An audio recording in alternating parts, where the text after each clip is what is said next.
여러분, 성경의 역사 가운데 인류가 처음 조직적으로 하나님을 대항한 사건이 있습니다. 혹시 무엇인지 아시겠습니까? 바벨탑 사건입니다. 그런데 과연 이 바벨탑을 누가 기획을 하고 또 설계를 하고 쌓았을까? 그런 궁금증이 한 번씩 들거든요. 이 바벨탑 사건은 창세기 11장에 등장합니다.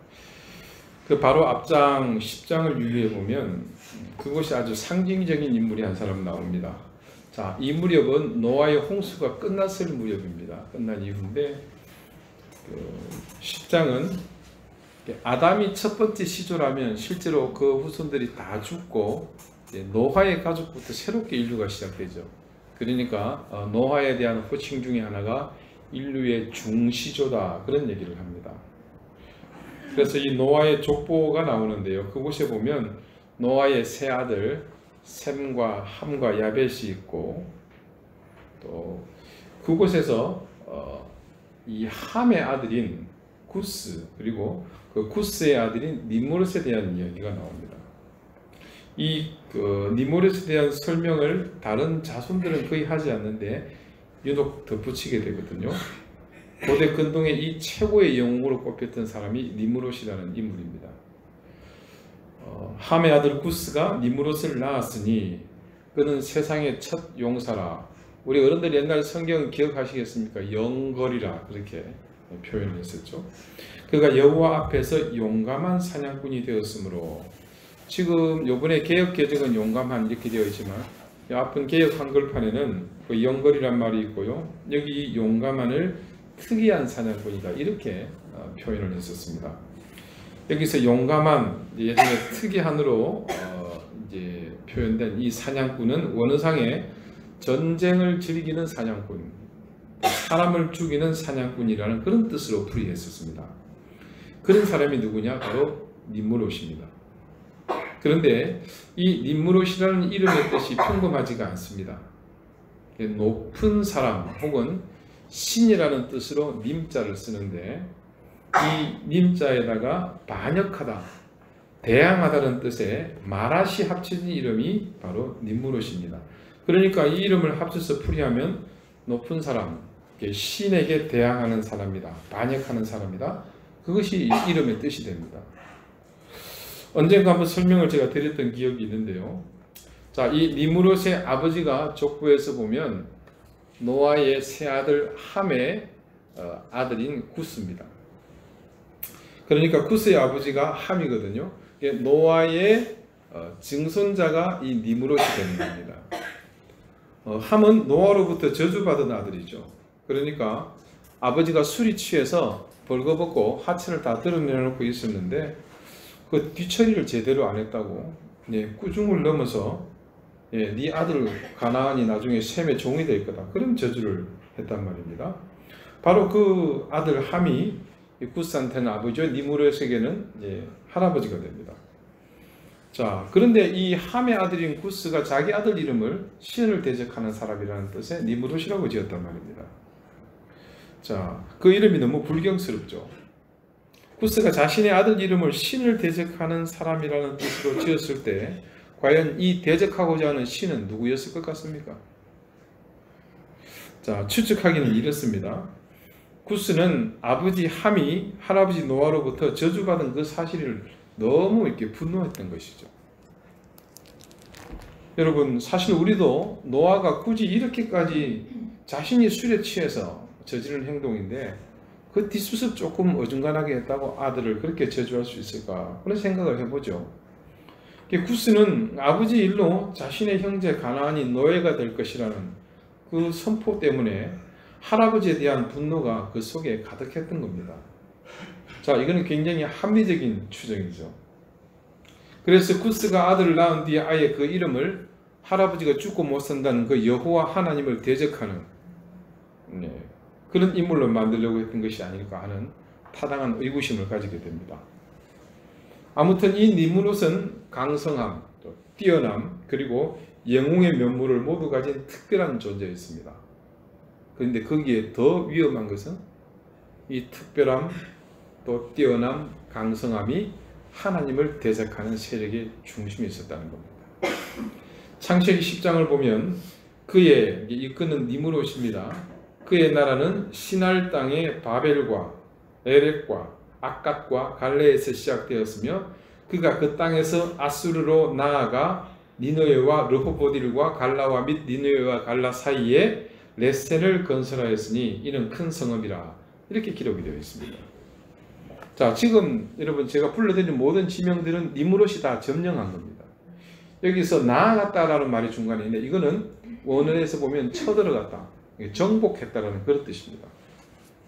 아수르는 셈의 자손으로서 큰 민족이었습니다. 근데 니므롯에게 나라를 빼앗기게 되니까 쫓겨가거든요. 그래서 이 사람들이 어디까지 왔느냐?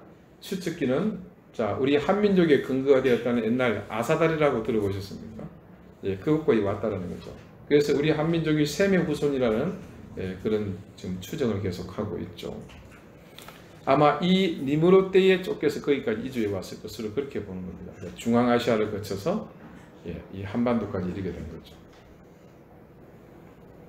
자, 그러니까 이 니므롯이 빼앗은 땅은 전부 다가 티그리스 강 주변에 있는 비옥한 땅들입니다. 여기에 고대 도시 이 니므롯을 비롯해서 마지막 읽어드릴 레센, 이 레센은 굉장히 크고 강대한 성이었습니다. 그래서 그 당시에 바벨로니아의 고대 도시들이 다 그렇게 여기에 속했던 거죠. 오늘날 지형으로 보자면 이 티그리스 강은 터키에서 발원을 합니다. 그래서 이라크로 넘어 들어오는데 여러분 이라크의 모술이라고 들어보셨죠? 예, 뭐 한참 중동의 전쟁 때문에 자주 등장하는 이게 이라크 북부의 가장 중심이 되는 도시입니다. 터키의 접경에 있죠.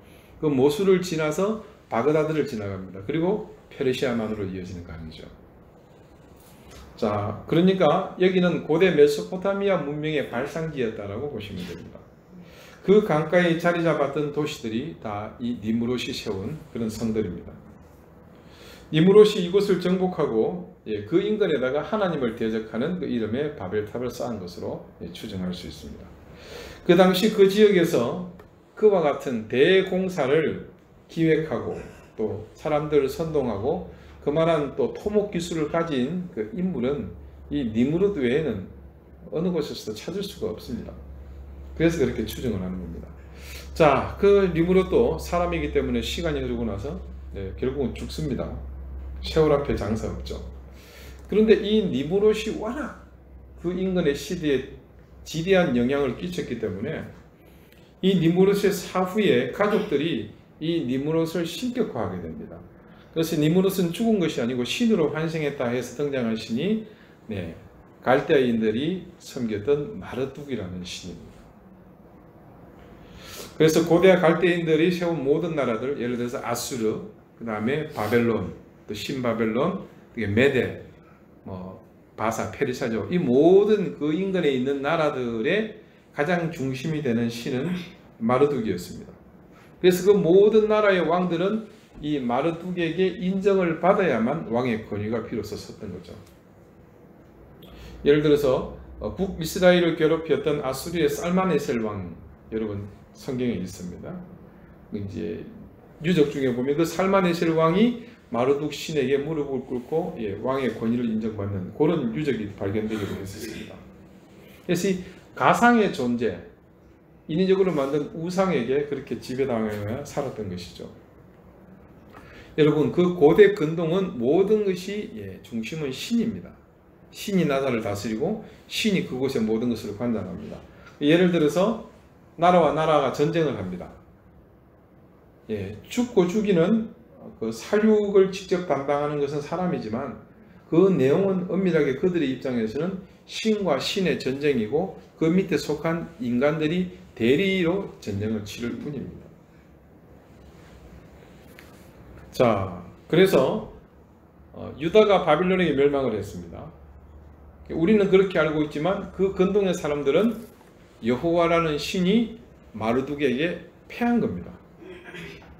그래서 유다의 백성들이 그 바벨론 사람들에게 철사줄로 두 손 꽁꽁 묶인 채로 뒤돌아보고 또 돌아보고 맨발로 절며절며 그렇게 수천 킬로를 끌려가게 된 거죠. 유다의 백성들이 바벨론에 갔습니다. 과연 마르둑이라는 신은 얼마나 위대한가? 어떻게 상천하지의 여호와 하나님보다도 뛰어난가? 근데 그런 생각을 가지고 그곳에 가보았는데 이 마르둑이 우상이었던 겁니다. 그걸 다 깨닫게 된 거죠. 허상이고 허구의 존재였습니다. 그런데도 불구하고 이런 우상을 숭배하고 그런 행위를 통해서 통치해오던 이 아수르, 바벨론 그리고 바사에 이르기까지 그들이 모두 망한 뒤에도 이 마르둑 우상, 이 니무롯의 우상은 사라지지가 않습니다. 심지어 이 마지막 페르시아를 점령했던 나라가 헬라입니다. 알렉산더에 의해서 모두 점령당하죠. 이 헬라의 근거지였던 마게도냐에도 이 니무롯의 권위는 계속해서 유지가 되었습니다. 헬라어로 기록된 비석에도 보면 니무롯이 최고의 영웅으로 기록되어 있는 흔적들이 여기저기서 많이 발견됩니다. 사실은 제가 사진을 하나 들고 올까 하다가 여러분 인터넷을 혹시 찾아보시면 그 니무롯의 형상이 굉장히 여러분에게 친숙한 형상입니다. 사자같이 생겼고요. 뒤에 사자 위에 날개가 달려있고 보시면 금방 알 수 있습니다. 그런데 여기 그리스 사람들요, 이 헬라 사람들, 특히 이 사람들이 그 영웅 시대는 신들을 한꺼번에 모아놓은 곳이 있죠. 아크로폴리스 뒤쪽에 보면 그 산 위에 파르테논이 있죠. 이게 우리말로 번역하면 1만 만자의 귀신 신자 집전자인데 이 세상의 모든 뛰어난 신들을 거기 다 모아놓은 겁니다. 그 중심에 가장 최고의 신이 바로 이 니무롯입니다. 여러분 혹시 헤라클레스라고 아시죠? 그 유명한 천하장사. 이 헤라클레스는 리디아의 왕입니다. 지금 터키의 고대 국가죠. 근데 이 헤라클레스도 그렇게 유명하지만 이 니무롯에 비하면 등급이 한참 낮은 저 아래에 있는 그 정도의 권위를 가진 것이 니무롯입니다. 근데 이 니무롯 얘기를 갑자기 여러분에게 드리는 이유는 제가 우선 성경을 한 군데 읽어드리겠습니다. 에스겔 8장 14절입니다. 이 에스겔은 바빌론의 포로로 잡혀간 그곳에서 예언했던 선지자고 조금 전 말씀드린 마르둑이 우상이라는 이런 사실들을 다 가르쳐 주신 그런 선지자죠. 자, 그래서 그는 하나님의 천사입니다. 또 나를, 에스겔을 말하죠, 데리고 여호와의 전으로 들어가는 북문에 이르시기로 보니 거기에 여인들이 앉아 담무스를 위하여 애곡하더라. 여기에 여인들이 슬퍼하고 있는, 애곡하고 있는 그 대상이 누구냐? 그거 바로 담무스라는 존재입니다. 자, 이 담무스가 바로 니무롯의 아들이기 때문입니다. 엄밀히 말하면 사실 아들이라고 보기는 힘듭니다. 자, 니무롯의 아내 중 한 사람이 누구냐면 세미라무스라고도 부르는 여자인데요. 이 여인이 니무롯이 죽은 후에 아이를 가지게 됩니다. 그러면 누굽니까? 이게 어디서 엉뚱한 짓 하고 가진 아이죠. 그런데 이 여자가 어떻게 이것을 주장하느냐면 니무롯의 영혼이 자신에게 임해서 잉태하게 된 아들이다. 어디서 많이 좀 듣던 것 같죠? 원조가 따로 있었나 봐요. 그렇게 위장을 하게 됩니다. 그래서 유복자라고 주장을 하는 거죠. 자, 이 니무롯의 영향, 또 그의 부인이었으니 충분히 이런 주장들이 그 당시 민초에게는 먹혀 들어갑니다. 그리고는요, 10달이 채 되지 않아서 자궁에서 스스로 그 아이를 끄집어냅니다. 그러면서 그때 외치는 얘기가 뭐냐면 이 아이가 니무롯의 환생이다. 그렇게 주장을 하게 됩니다. 자기가 낳은 아이지만 그녀의 주장대로라면 뭐가 됩니까? 남편이 되는 거죠. 얼마나 귀한 아들입니까? 이게 귀하게 공을 들여서 사기로 치장한 아들이 20세가 되었을 때 그만 사냥 나가서 죽고 맙니다. 참 허무하죠. 근데 이 세미라무스라는 여자는 집요합니다. 그 아들을 즉시 바로 불에 태워서 없애버립니다. 그러면서 주장하는 것은 이 아들이 다시 부활해서 영적인 존재가 되었다는 거죠. 그러면서 세미라미스는 이후로부터 봄에 이 부활을 기념하는 제의식을 대대적으로 행하게 되는데 이제 그 이후에 일어난 사건을 에스겔서에서 적어놓고 있는 겁니다. 자, 여러분 미국 생활하신 분들은 부활절에 대해서 좀 특이한 인상을 갖고 계시죠. 미국 아이들은 부활절 되면 그냥 토끼가 달걀을 갖다 주는 날입니다. 우리가 가지고 있는 게 이스터 개념과 완전히 틀리죠. 그 원인이 되는 것이 바로 이 단무스에 대한 신화입니다. 자, 타무지 혹은 두무지 이렇게 여러분이 검색하셔야지 나옵니다. 단무스라고 하면 성경 이야기밖에 안 나와요. 본명이 이제 발음이 틀린 거죠. 우리 어른들이 음력을 한 것이고, 타무지, 단무지가 아니고요. 타무지, 두무지 이렇게 부릅니다. 우리는 생소하지만 그 근동에서는 굉장히 유명한 존재입니다. 그래서 봄에 이게 부활절과 같은 시기입니다. 그때 부활했다가 반년이 지나고 가을이 되면 다시 죽는다는 거예요. 해마다 살고 또 죽고 이걸 반복한다는 거죠. 그래서 이 사시와 연한에 대한 어떤 모든 인연을 그 단무스와 연결시켜 나가는데, 자, 이 단무스가 죽고 나면 7일 동안은 전 국민들을 전부 다 애곡하도록 만들었던 겁니다. 자, 그 풍습과 그 귀신을 섬겼던 허황된 이야기에 현혹이 되어서 유다의 여인들이 지금 어디 있어요? 여호와의 성전에 앉아가지고 그렇게 통곡을 하고 있는 겁니다. 자, 하나님께서 에스겔에게 그것을 보여주신 목적이 뭐겠습니까? 너희가 왜 하나님으로부터 징계를 받았는지 그 구체적인 이유를 이제 좀 깨달으라는 것입니다. 그러면서 이 한 가지를 보여준 것이죠. 자, 이 같은 현상은 비단 이 하나만 있는 것은 아닙니다. 수도 없이 많은 곳에서 이런 류의 악행이 자행되어 왔죠. 하나님은 선지자들을 통해 이 같은 일을 자행하는 유다의 행위를 뭐라고 규정하셨습니까? 그것을 간음이다, 이렇게 규정을 하셨던 거죠. 그래서 하나님을 배반한 모든 행위들에 대해서 선지자들을 통해 간음이라 말씀하시고, 지금 하나님은 에스겔에게 그 영적 간음의 현장을 보여주고 계신 겁니다. 오늘 본문 말씀을 잠시 보겠습니다. 간음한 여인들아, 세상과 벗된 것이 하나님과 원수됨을 알지 못하느냐. 자, 여기 상당히 부담스러운 부류의 사람이 등장합니다. 누구죠? 간음한 여인들입니다. 간음에 해당하는 헬라어 모이카리데스는 그 원어의 의미를 찾아보면 딴 거 없습니다. 그냥 우리가 말하는 그 간음입니다. 육체적인 타락이죠. 하지만 여기서 이 모이카리데스는 단순히 그렇게만 번역할 수는 의미는 아닙니다. 그 다음으로 이어지는 말을 간음한 여인들아, 그 다음에 뭡니까? 세상과 벗된 것이. 그러니까 이 여인들이 간음한 것이 뭐라고요? 세상과 벗한 것이다, 이렇게 연결이 되어져 있습니다. 즉 세상과 친구처럼 지내는 사람, 그들을 일컬어서 간음한 여인이다, 이런 의미로 이 야고보 사도는 설명을 하고 있죠. 그래서 야고보 사도가 지금 이 간음한 여인들아라고 말하는 것은 그 당시 그 시대에 만연했던 성적인 타락을 지적하는 것이 아니라 다른 상징적인 의미를 가진 겁니다. 우리가 여러분 성경에서 말하는 간음의 대부분은 거의 90%는 바로 이런 영적인 타락을 얘기합니다. 무엇보다 하나님과의 관계를 등한시하고 다른 우상이나 이방신을 섬기는 이스라엘 백성에 대해서 선지자들이 단골로 사용하던 그런 표현입니다. 하나님은 자신의 백성이 우상을 섬기고 이방신을 섬기는 그것을 간음이다, 그렇게 말씀하신 것이죠. 그들이 신앙적인 삶과 전혀 도외시된 또 다른 삶. 자, 여러분이 한 가지 물어보겠습니다. 신앙생활을 하시는 것에 있어서 가장 큰 장애 요소가 있다면 여러분은 어떤 것이 있으십니까? 여러분이 신앙생활을 하시는 것에 있어서 가장 큰 유혹은 또한 무엇이 있으십니까? 질문을 좀 다르게 드립니다.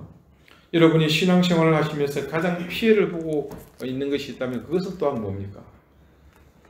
자, 이런 류의 질문을 계속 던지다 보면 아마 밑도 끝도 없이 계속해서 나올 겁니다. 자, 이런 류의 질문이 가지는 핵심은 뭐냐? 우리가 사는 신앙의 삶과 대비되는 세상의 삶과의 괴리로 인해서 우리가 겪어야 될 것이 무엇인가? 그에 대해서 묻는 겁니다. 그런데 겪어야 하고 당연히 부딪혀야 하는데 전혀 그런 다툼이 우리의 삶에 없이 우리의 삶은 평온하기만 합니다. 자, 과연 그렇다면 이 평온은 정당하고 타당한 것일까요? 그렇지 않습니다. 그리스도인들이 세상과 벗하여 살면 당연히 평온할 수 있습니다. 자, 오늘 여호와의 전으로 들어가는 북문에 앉아서 단무스를 위해 애곡하는 여인들의 모습을 상상해 보십시오. 처음 하나님을 대적했던 그 조상을 위해 제사하는 것도 아니고 울고 있다니 얼마나 어이없고 한심한 노릇이겠습니까? 그것도 다른 것도 아닌 하나님의 전으로 들어가는 문 앞에서 그러고 있습니다. 이게 14절 말씀인데요. 15절과 16절에는 더 당혹스러운 이야기가 기록이 되어 있습니다. 그가 또 내게 이르시되 인자야 네가 그것을 보았느냐? 단무스를 위해 애국하던 여인들을 보았냐는 겁니다.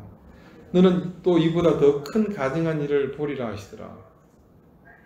그가 또 나를 데리고 여호와의 성전 안뜰에 들어가시니라. 보라 여호와의 성전 문 곧 현관과 제단 사이에서 약 25명이 여호와의 성전을 등지고 낯을 동쪽으로 향하여 동쪽 태양에게 예배하더라. 놀라운 일이죠. 그것보다 더 큰 일을 보게 될 거다. 무엇입니까? 25명이 아예 여호와의 성전을 등을 쥐고 앉아서 동쪽 태양을 향해서 경배하더라는 겁니다. 그래서 하나님은 에스겔에게 네가 이것을 지금 보고 있느냐? 유다 족속이 여기서 행한 일이 이와 같다. 이것을 적다고 하겠느냐? 그렇게 하시면서 하나님께서 이제 분노로 그들에게 갚아주실 것인데 너희들이 아무리 울부짖어도 하나님께서 응답하시지 않겠다고 하십니다. 자, 우리가 잘 알지도 못하는 저 먼 나라, 그리고 우리가 가늠도 할 수 없는 기원전에 훨씬 그 오래 전에 그들은 그 속에서 이미 하나님과 세상 사이에서 뭐라 그럴까요? 널뛰기를 하고 있었던 것이죠. 그들은 자신들의 필요에 따라 자기를 지켜주시는 그 하나님을 어렵지 않게 배신하고 등을 돌리는 그 일을 자행해 왔습니다. 여호수아가 가나안에 들어갈 때에 하나님께서는 그 백성에게 이미 경고했습니다. 이 가나안 족속을 사전에 아시는 하나님께서는 그들을 모두 멸하라고 하셨죠. 그러나 그 하나님의 명령은 지키지 않았습니다. 그 명령이 지켜지지 않은 현실적인 이유가 존재하기는 했지만 결정적 이유는 아닙니다. 도리어 그들에게 이 명령이 지켜져서는 안 될 이유들이 그 눈앞에 산재해 있었습니다. 그들이 그곳에서 만난 우상과 그리고 그 우상을 향해 제사하는 것들이 너무 좋았기 때문입니다. 결국 그들이 넘어서야 할 마지막 그 경계에서 그 선을 넘지 못하고 주저앉는 바람에 이후로 그들은 끊임없이 그들의 삶 속에서 영적 간음을 반복해서 자행하는 결과를 낳게 됩니다. 다시 한번 조금 전에 그 질문을 여러분에게 드립니다. 여러분은 신앙생활을 하시면서 이전의 삶의 습관이 과연 여러분 신앙생활에 아무런 장애가 되지 않았습니까? 여러분이 살면서 그 속에서 불편한 것이 전혀 없었습니까? 아무것도 장애가 되지 않고 불편한 것이 없었다면 그것은 어쩌면 여러분의 신앙이 확고하고 하나님을 신뢰하는 것이 어느 누구보다도 뛰어나서 그럴 수 있습니다. 그러나 상당수의 그리스도인들은 장애가 되어야 하는 그것이 전혀 장애로 여겨지지 않습니다. 불편해야 할 그것이 그 어떤 것도 전혀 불편을 느끼지 않아도 되는 그 길에 서 있기 때문에 그런 것이죠. 여러분, 우리가 정말로 부인할 수 없는 한 가지가 있지 않습니까? 우리가 세상에서 매일 매 순간 영적 싸움을 하지 않을 수 없다는 것 말입니다. 마귀가 우는 사자와 같이 삼킬 사람을 두루 찾고 다니는데 그 가운데서 우리가 버텨내려면 확고한 영적 무장이 없으면 그 공격에 어떻게 버텨낼 수가 있겠습니까? 그만큼 세상은 우리 하나님의 자녀들이 주님의 품을 떠나 세상으로 넘어지도록 우리를 쉴 새 없이 흔들어댑니다. 지금 내가 누군가가 치열하게 대치하면서 뭔가를 얻기 위해서 몰입하고 있는데 내가 그리스도인이기 때문에 그때 우리가 패하지 않고 승리하려면 내가 그리스도인임에도 불구하고 하나님을 따르는 그 길보다는 세상에서 대다수의 사람들이 신봉하고 주장하는 그것을 따라가야만 합니다. 그래야 성공합니다. 그것을 따라가야만 뒤처지지 않고 남들보다 앞서갈 수 있습니다. 독해야 합니다. 또한 거짓말을 그때그때 잘 실감나게 해야만 합니다. 속이는 것을 잘 해야만 합니다. 그리고 무엇보다도 죄책감이 있어서는 절대로 이길 수 없습니다. 여러분, 바로 이렇게 사는 것이 세상과 벗하는 것입니다.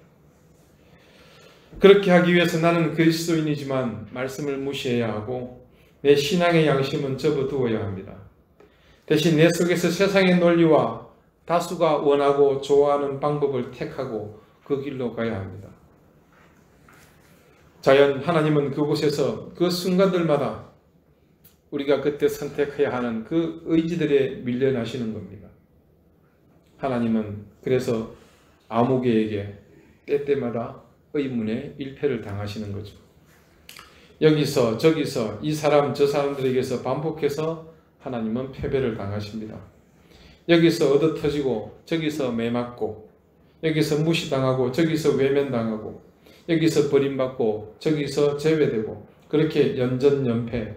우리에게 계시는 하나님은 우리 때문에 상처투성이이시고 멍투성이이십니다.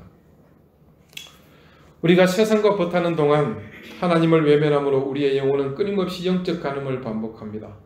즉 하나님과 원수되는 일을 우리가 의도치 않게 하게 되더라는 것이죠. 그리고 습관적으로 우리의 몸에 익숙하고 길들여진 것처럼 자연스럽게 그 일은 이루어지고 있습니다. 사도 야고보는 오늘 말씀을 통해 이와 같이 사는 것이 하나님과 원수되는 것이라고 경고합니다. 여러분은 누구의 힘을 얻고 싶으십니까? 세상의 힘입니까? 아니면 여호와 하나님의 능력입니까? 이 천하의 어리석은 질문에 대해서 그래도 여러분은 분명하게 대답하셔야 합니다. 저는 하나님과 원수되는 일은 죽었다가 깨어나도 하고 싶지 않습니다. 여러분에게도 그 일은 절대로 하지 마시라고 저는 강력히 말씀드립니다. 하나님과 원수되는 일은 그 모양이라도 버리십시오. 천하의 어떤 인생이든지 가장 실패한 인생, 가장 저주받은 인생, 그 인생이 바로 하나님과 원수되는 길에 서는 것입니다. 여러분, 하나님과 원수되는 길, 그 길에서 벗어나기 위해서 우리는 세상과 벗하는 것을 삼가야 합니다. 그러기 위해서는 우리의 매 순간이 하나님이 중심이 되는 그런 삶을 살아야 합니다. 우리의 모든 생각과 행동에 하나님이 최우선 되어야 합니다. 우리의 모든 판단과 그리고 그 판단에 의한 선택에 있어서도 하나님이 그 중심에 계셔야 됩니다. 거기에 대하여 우리의 모든 관계와 그리고 그 관계 속에서 주고받는 모든 은행에 반드시 하나님이 최우선 되어야 합니다. 우리에게는 태생적으로 세상과 벗할 수밖에 없는 강력한 의지가 있습니다. 이 경계를 넘어서는 길은 우리에게 바로 이 강력한 의지보다 더 큰 힘이 있어야 합니다. 그것이 바로 하나님을 의지하는 길이죠. 사랑하는 여러분, 저는 거기에 더하여 우리 방주교회의 거룩한 예배 공동체인 여러분이 서로에게 하셔야 할 일이 있음을 말씀드리고 싶습니다. 우리가 하나된 공동체라면 서로가 하나님과 원수되지 않도록 같은 공동체의 지체가 세상과 벗이 되려는 것을 인지하면 그가 바로 깨닫도록 우리가 도울 수 있어야 합니다. 혹여라도 우리 지체 중 누군가가 그 길로 깊이 빠져드는 것을 알게 되셨다면 그 즉시 함께 그 지체를 위해 우리가 기도로 마음을 모으고 힘써 더욱 기도하며 그 지체를 바로 세워주어야 합니다. 우리가 그리스도 안에서 교제하고 침묵하는 것이 그저 인간적인 욕구를 채우는 것으로 만족하고 만다면 우리는 쉽사리 세상과 벗이 되는 길로 빠져들 것입니다. 그래서 교회 공동체는 모두가 동시에 깨어있지 않으면 함께 엉뚱한 길로 갈 수 있습니다. 리더로부터 시작해서 어떤 위치에 있든지 늘 서로에게 그런 영향을 주고받아야만 우리는 진정한 영적 공동체가 될 수 있습니다. 이제 오늘을 끝으로 우리는 이곳 조적 카페에서의 예배가 끝나고 새로운 곳에서 예배 공동체의 예배와 삶을 시작하게 될 것입니다. 저는 단지 우리가 새 집으로 이사 간다는 외적 기쁨에 만족하는 그것으로 그치지 않기를 바랍니다. 새로운 마음과 새로운 다짐이 이때를 통해서 우리 모두에게 있기를 바랍니다.